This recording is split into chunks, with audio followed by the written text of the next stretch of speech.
বিশুদ্ধ পানি সরবরাহ করছি। কয়জন এটা তো কয়জন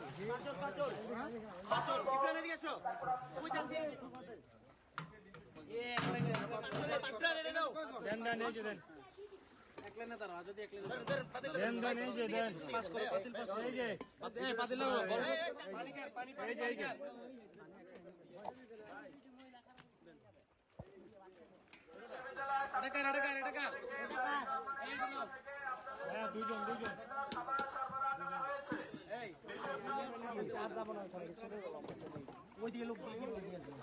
ওইখানে ভাই নৌকা তো যাবেই না, ওইখানে বলাই তো নৌকা ওইখানে যাবে না, যারা আসছে তারা চলে আসছে ওইখানে যাবো।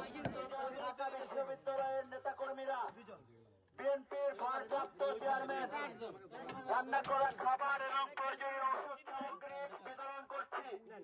আপনাদের জন্য আমরা ঢাকা বিশ্ববিদ্যালয়ের সকল নেতা কর্মীরা রান্না করা খাবার সরবরাহ করছি। রান্না করা নেতা কর্মীরা বিএনপির